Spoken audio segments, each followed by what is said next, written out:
remembered. She braced herself. Tell me everything. Hello viewers, before we begin we would love for you to be part of our family. Subscribe today and turn on the bell notification. Now enjoy. Darasimi sat in the back of the cab, her fingers gripping the fabric of her skirt as the city streets blurred past. She hadn't seen Uncle Bayo in nearly 7 years. When she left his house, she had promised herself she would never return. But now, she had no choice. When the car pulled up in front of the small, run-down house, a wave of unease washed over her. Nothing had changed. The faded blue paint still peeled from the walls, and the old wooden door looked as if one strong push would break it in half. She hesitated before knocking. The door creaked open almost instantly, revealing Uncle Bayo's gaunt face. His eyes widened in surprise. Darasimi? His voice was hoarse, almost disbelieving. Uncle, I need to talk to you, she said, forcing confidence into her tone. He studied her for a long moment before stepping aside. Come in. The living room smelled of old books and dust. She sat on the same couch she had once cried on as a child. Uncle Bayo settled into his chair, rubbing his hands together. I never thought I'd see you again. I need to ask you something, she said, getting straight to the point. About my past. About something I may have done. His face twitched, his fingers tightening around the armrest. Why are you asking now? Because someone knows something. And they're using it against me. A heavy silence filled the room. Then, Uncle Bayo exhaled, looking away. There's something I never told you, Darasimi. Something I thought would never come back. Her heartbeat thundered in her ears. What is it? He finally met her gaze. The girl who disappeared all those years ago, you were the last person seen with her. Darasimi felt the air leave her lungs. She gripped the edge of the couch, her mind racing. What do you mean? Who disappeared? Uncle Bayo rubbed his face, looking suddenly much older. Her name was Sade. You were just a child, but you and Sade were always together. Then, one day, she vanished. No one ever found her. Darasimi shook her head. I don't remember this. I've never even heard that name before. That's because I made sure you forgot, Uncle Bayo admitted, his voice thick with guilt. You were so young, Darasimi. After she went missing, you cried for days. Then, suddenly, you stopped. As if your mind had erased her completely. She felt sick. A deep unease settled in her stomach. Why didn't you ever tell me? Because you were the last person seen with her. He leaned forward. The police came, Darasimi. They asked you questions, but you were too young to understand.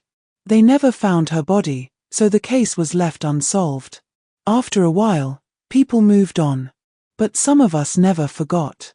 Darasimi's hands trembled. And now Bolaji knows. How? Uncle Bayo sighed. I don't know. But if he does, he won't let this go. He must have found something, some proof. And if that's the case, you need to be very careful. She felt like the ground had been pulled from under her. Her whole life, she thought she knew who she was. But now, a dark past she couldn't even remember was coming back to haunt her. She stood up suddenly. I have to go. I need to find out what Bolaji knows. Her uncle grabbed her wrist. Darasimi, listen to me. If you open this door, you may not be able to close it again. Are you ready for that? She swallowed the fear rising in her throat. I have no choice. Darasimi left Uncle Bayo's house with her heart pounding. The revelation about Sade left her shaken, but she had no time to process it. If Bolaji had uncovered this secret, she needed to get ahead of him before he used it against her. She hailed a cab and gave Tunde's address. He was the only person she trusted now. When she arrived, he was already waiting outside, concern written all over his face. What happened? You look like you've seen a ghost. She stepped into his apartment and let the door shut behind her before speaking. Tunde, there's something about my past I never knew. And now, it's coming back to haunt me. She explained everything. Sade's disappearance. Uncle Bayo's confession. The fact that she had no memory of any of it. Tunde listened carefully, his expression unreadable. Darasimi, if Bolaji has proof of this, then he must have found something the police never did. We need to figure out what he has. How? She asked, frustration creeping into her voice. I don't even remember her. How am I supposed to fight something I don't understand? Tunde placed a reassuring hand on her shoulder. We start by looking into the case ourselves. If Sade really disappeared, there should be records. Newspaper articles. Maybe even old witnesses. We need to retrace your steps. Darasimi swallowed hard. And what if I did have something to do with it? What if I was responsible? Tunde didn't hesitate. Then we find the truth together. No matter what it is. His words steadied her. For the first time since this nightmare began, she felt a small spark of hope. She wasn't alone. Then let's start digging. Darasimi and Tunde sat in front of an old desktop computer in his apartment, scrolling through archived newspaper reports. The screen flickered as he typed in the search, Missing Girl, Lagos, Sade, 2002. Several articles popped up. Darasimi's breath caught in her throat as she saw a grainy black and white photo of a little girl with bright eyes and neatly braided hair. That's her, she whispered. I don't remember her, but that's her. Tunde clicked on one of the articles. Sade Adeyemi, age 7, was last seen playing outside her home. Witnesses say she was with another young girl before she disappeared. The girl's name was never released. He looked at Darasimi. That must have been you. Darasimi's stomach twisted. But what happened to her? Did they ever find anything? Tunde scrolled further. No body, no evidence. Just a missing child and unanswered questions. The case went cold. Darasimi rubbed her arms as a shiver ran through her. So if Bolaji knows something, that means he found something the police never did. Tunde nodded. We need to find out what. And we need to be careful. If he's using this against you, it means he's already 3 steps ahead. Darasimi exhaled slowly, determination settling in her chest. Then we need to catch up. I want to talk to Sade's family. Maybe they remember something I don't. Tunde hesitated. That's risky. What if it brings up questions you're not ready to answer? She met his gaze. I don't have a choice. If Bolaji is playing a game, I need to know the rules before he destroys me. Tunde sighed, then nodded. All right. Let's go find Sade's family. Darasimi and Tunde stood in front of an old, weathered house in the heart of Serulere. The air felt heavy with unspoken memories. Darasimi's hands trembled slightly as she knocked on the faded wooden door. A few moments later, an elderly woman cracked it open. Her tired eyes swept over them. Yes.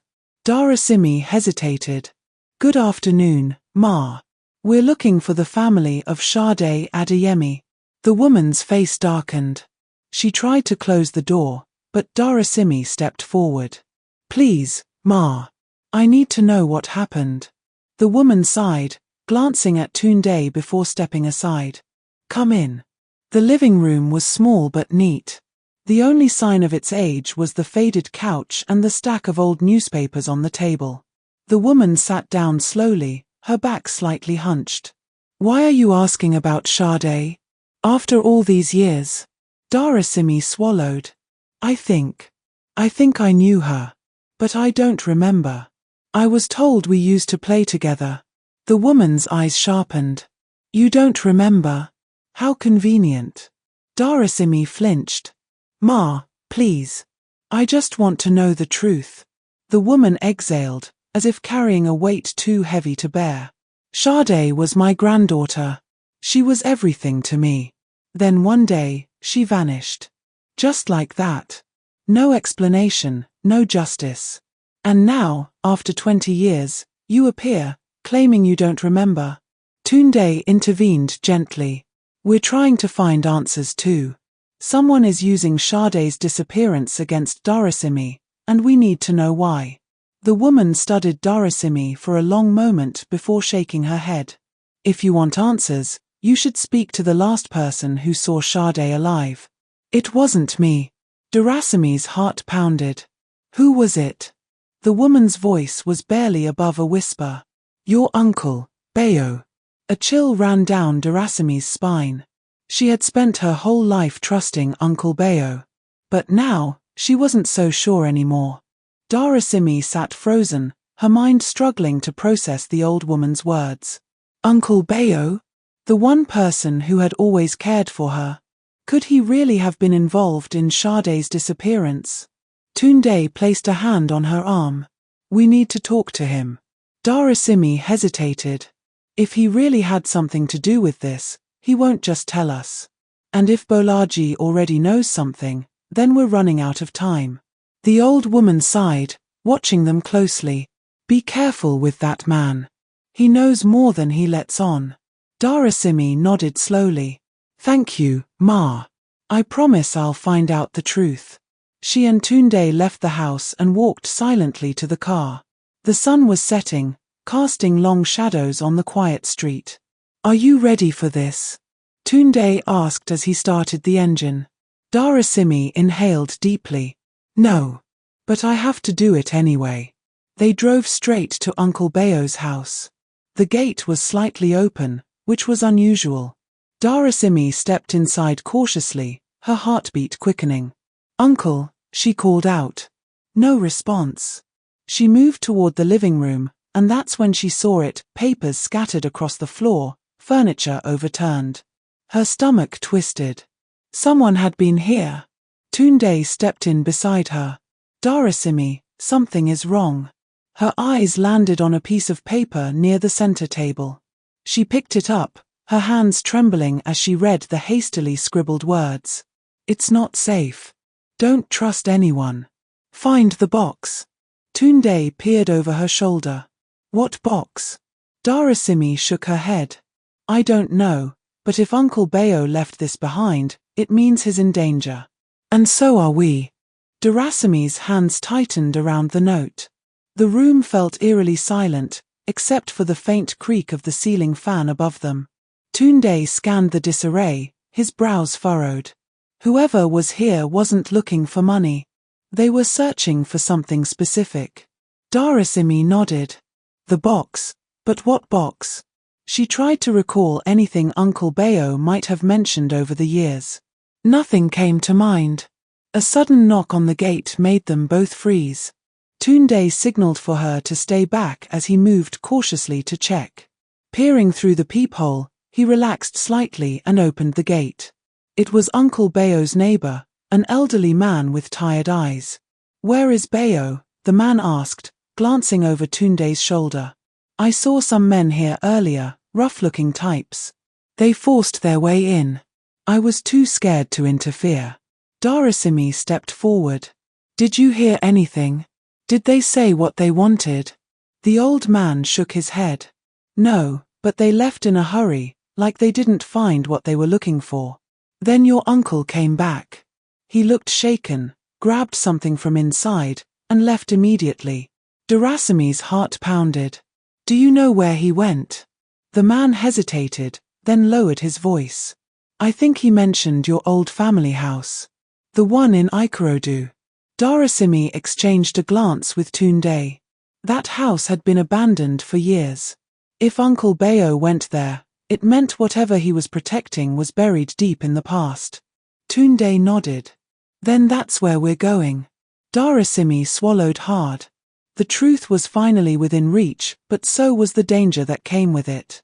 Darasimi and Tunde drove in silence, the road stretching endlessly before them. The deeper they went into Ikorodu, the more her chest tightened. Memories of her childhood in that house were blurry, but something about returning there now sent chills down her spine. Are you sure about this? Tunde asked, glancing at her. Darasimi inhaled deeply. We don't have a choice. If Uncle Bayo went there, then whatever he's hiding must be important. As they turned onto the dusty, overgrown path leading to the house, a feeling of unease settled over them. The building stood in the distance, its once vibrant paint now faded and peeling. The windows were shut, the compound eerily quiet. Tunde parked a few meters away. "Stay close to me," he said. They stepped out cautiously. Dorasimi's heartbeat thudded in her ears as she pushed open the rusted gate. The moment they stepped inside, they noticed the front door was slightly ajar. Tunde motioned for her to stay behind him as he nudged it open. The living room was covered in dust, furniture draped with white sheets. It looked undisturbed except for a single set of footprints leading down the hall. Dorasimi's fingers dug into Tunde's arm. "Someone else has been here." Just then, a sound echoed from one of the rooms, a faint rustling, followed by a heavy thud. Tunde moved quickly, pulling her behind him as he advanced cautiously. When they reached the source of the noise, Dorasimi gasped. Uncle Bayo was there, slumped against the wall, clutching his side. Blood stained his shirt. His eyes widened when he saw them. "Dorasimi, you have to find it before they do." She rushed to his side. "Find what? What's happening?" Uncle Bayo's breathing was shallow. He grabbed her wrist, his grip weak but desperate. "The box. It holds everything. Your past. The truth." His hand went limp, his head slumping forward. Dorasimi screamed. "No, no, no. Uncle Bayo." Tunde checked for a pulse. "He's alive, but barely. We need to get him out of here, now." But before they could move, the front door creaked open wider. Footsteps. They weren't alone. Dorasimi's breath caught in her throat. The footsteps grew louder, slow and deliberate. Tunde pulled her behind a wooden cabinet, his hand firm on her wrist. Uncle Bayo groaned weakly, his head lolling to the side. They couldn't leave him here, but they also couldn't risk being seen. The silhouette of a man appeared in the doorway. Tall, broad-shouldered, his face shadowed by the dim light spilling in from outside. He scanned the room, then took a slow step forward. Dorasimi's pulse pounded. Whoever he wasn't here to help. Tunde motioned for her to stay down, then reached for a rusted iron rod lying by the side of the cabinet. He gripped it tightly, waiting. The man took another step, then another, his eyes locking onto Uncle Bayo's slumped form. "Where is it?" The man's voice was low, threatening. "You think you can hide it from us?" Uncle Bayo barely moved, his lips parted but silent. The man let out a frustrated sigh, then pulled something from his pocket, a gun. Dorasimi's breath hitched. She felt Tunde tense beside her, his grip tightening around the rod. "I'll ask one last time," the man said, his voice laced with impatience. "Where is the box?" Uncle Bayo's fingers twitched. His gaze flickered to Dorasimi's hiding spot for just a second, but it was enough. The man followed his eyes, turning sharply. Tunde didn't wait. He lunged, swinging the iron rod with all his strength. It connected with the man's wrist, sending the gun flying. The man let out a sharp curse, stumbling back. Dorasimi scrambled forward, grabbing Uncle Bayo's arm as Tunde tackled the intruder. A struggle ensued, grunts and the sound of fists connecting filling the air. "Run!" Tunde shouted. "Get Uncle Bayo out of here." Dorasimi hesitated, torn between fear and urgency. Then she grabbed her uncle's arm and dragged him towards the door. He was weak, barely able to stand, but she wouldn't leave him behind. Behind her, Tunde landed a solid punch, but the man recovered quickly, reaching for the gun on the floor. Dorasimi's heart raced. If he got that gun, they were all dead. She didn't think, she just acted. Snatching up a broken stool leg, she hurled it at the man's hand just as he closed his fingers around the weapon. The impact knocked it out of his reach again. Tunde took the opening and landed a final, crushing blow. The man slumped to the ground, unconscious. Panting, Tunde turned to Dorasimi. "We need to go. Now." She nodded, tightening her grip on Uncle Bayo. Whatever was in that box, it was worth killing for. And that meant they had to find it before anyone else did. Darasimi's hands trembled as she helped Tunde lift Uncle Bayo into the backseat of the car. The man they had just escaped from could wake up at any moment, and she didn't want to be around when he did. Tunde slid into the driver's seat, his knuckles bruised and swollen. "We need to get out of here before he calls for backup." Darasimi nodded, casting one last glance at the house. Questions swirled in her mind, but there was no time for answers. "Not yet." As Tunde sped down the deserted road, Uncle Bayo groaned from the backseat. His eyelids fluttered, his breathing labored. "Hold on, Uncle. We're taking you to a hospital," Darasimi said, reaching back to steady him.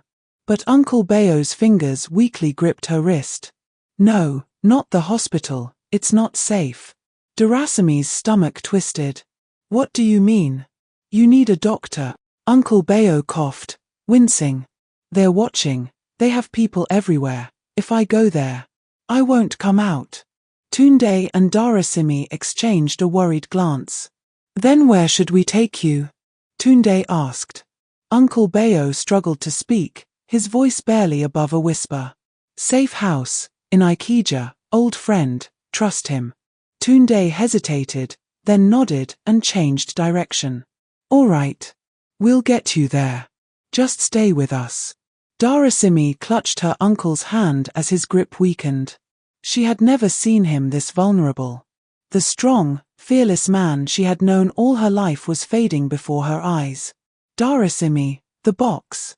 Uncle Bayo rasped. She leaned closer. "What's inside it? What's so important?" His lips parted, but just as he was about to answer, his body went limp. "Uncle Bayo," she whispered in panic. Tunde tightened his grip on the steering wheel. "We need to get to that safe house, fast." Darasimi pressed her fingers against Uncle Bayo's pulse. It was faint, but still there. She swallowed hard, her mind racing. Whatever was inside that box was powerful enough to make a man risk his life to protect it. And now, it was up to them to uncover the truth before it was too late. Tunde pressed the accelerator, weaving through the dimly lit streets of Lagos, his jaw clenched. The safe house in Ikeja was still miles away, and Uncle Bayo was barely holding on. Darasimi cradled her uncle's head, whispering words of comfort, though fear was tightening around her chest. Then, headlights flared in the rearview mirror. A black SUV. Tunde's grip tightened on the steering wheel. "We're being followed." Darasimi whipped her head around, her pulse quickening. "Are you sure?" As if in answer, the SUV suddenly sped up, closing the distance between them. "Hold on," Tunde shouted, swerving onto a side street. The tires screeched against the asphalt as he maneuvered through narrow alleys, trying to shake them off. Uncle Bayo groaned in pain, his body jolting with every sharp turn. Darasimi held on to him tightly, her heart pounding. "They're still behind us," she cried, watching as the SUV turned sharply, refusing to lose them. Tunde gritted his teeth. "I need to slow them down." "Darasimi, check the glove compartment." She fumbled to open it, her hands shaking. Inside, she found a small metal object. A tracker. They must have put this on the car, she realized with horror.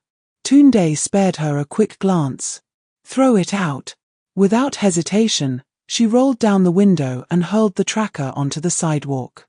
Seconds later, the SUV skidded to a halt, confused by the lost signal. Tunde didn't wait to see if they would recover.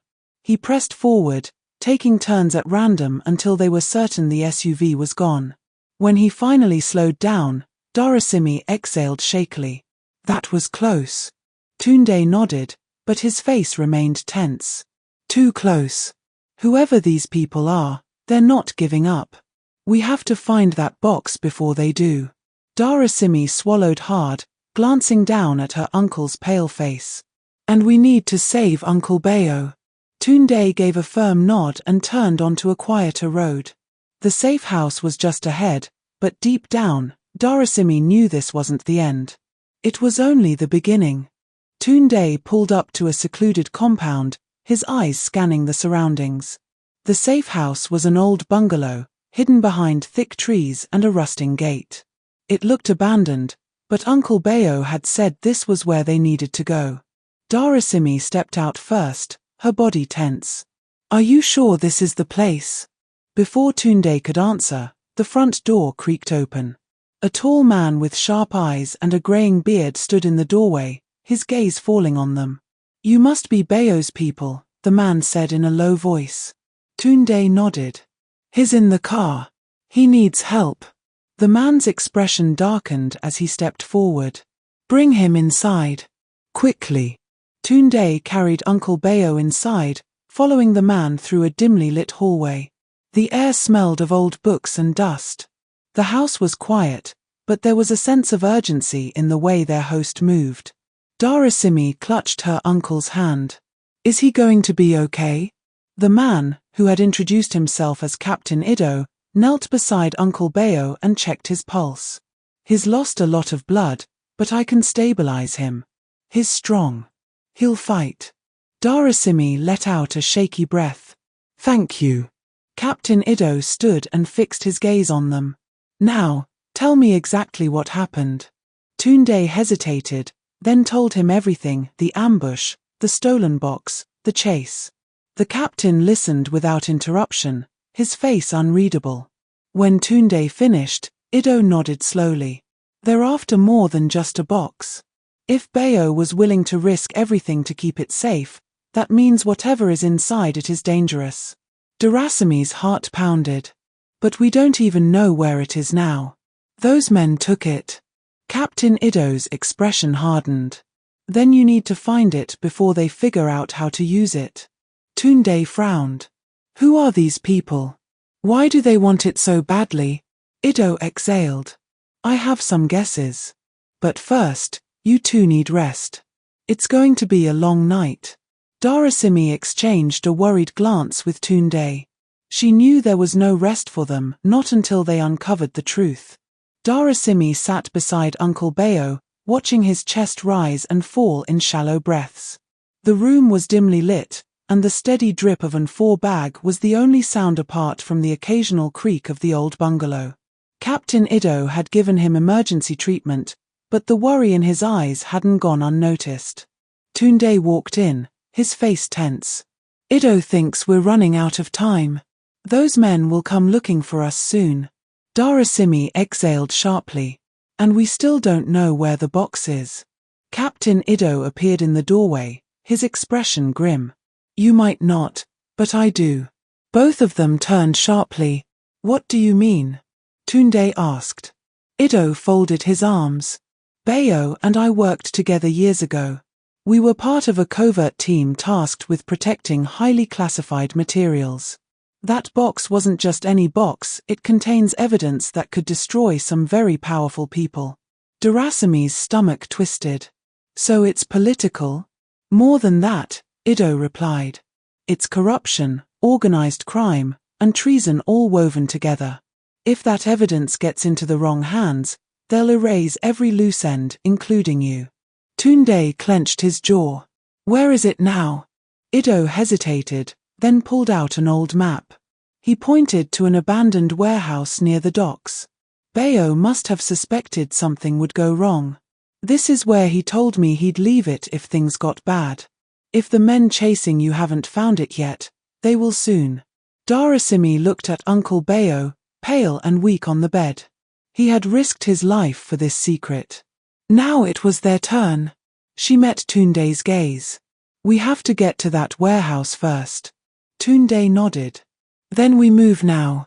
Ido sighed. "I was afraid you'd say that." He reached under the table and pulled out a case.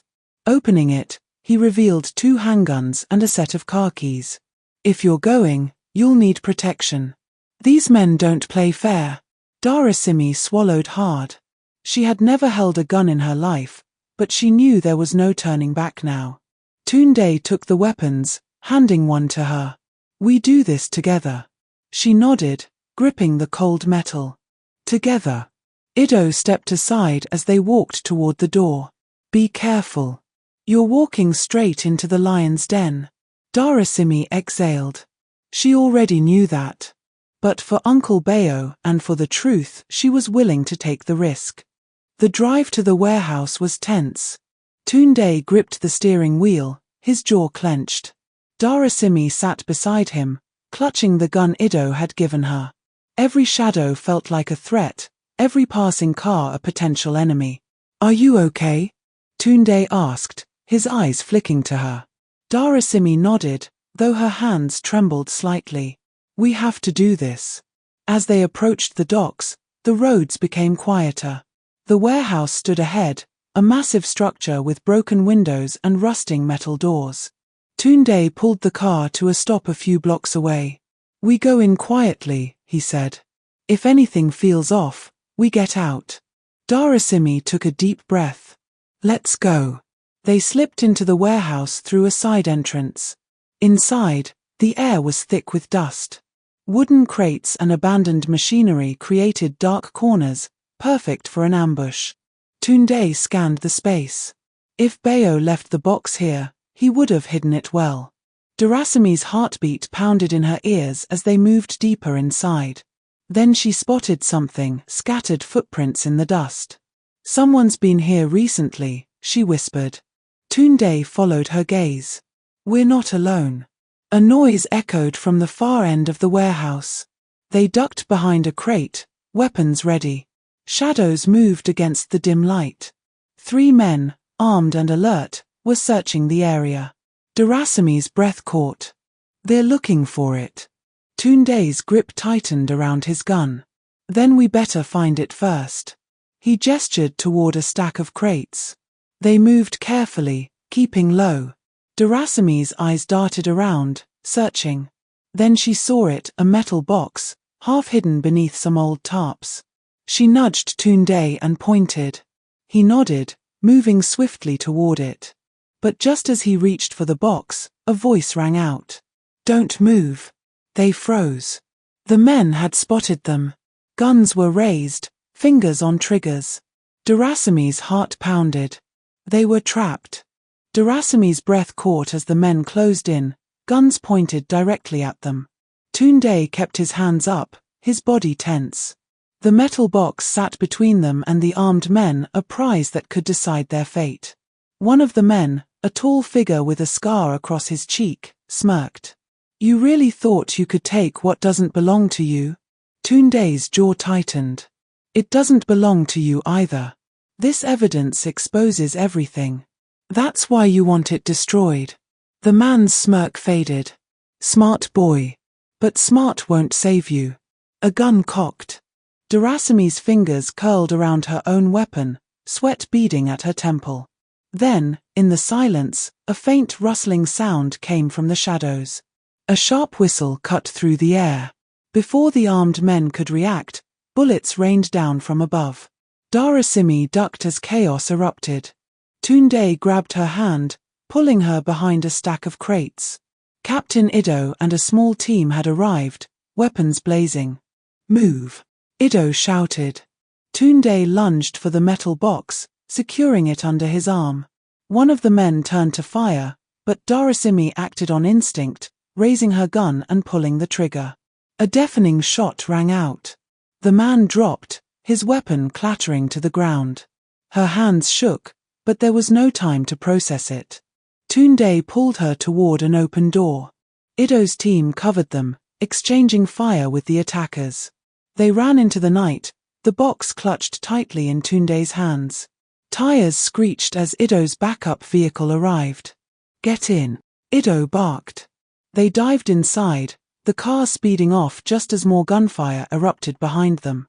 Darasimi gasped for air, her pulse racing. Tunde turned to her, his eyes filled with relief and something else, pride.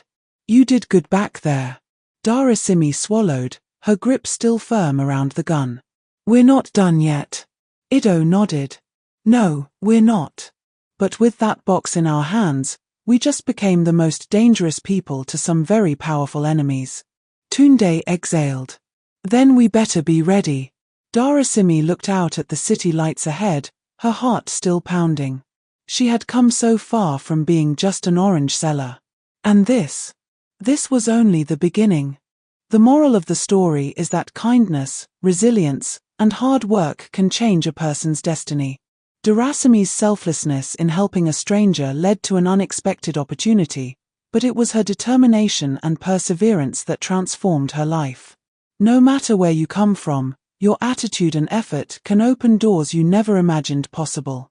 Tell us where you are watching from and the time your watch says right now in the comment section. We would love to hear from you, and don't forget to subscribe and turn on the bell notification. New series are coming very soon. Subscribe.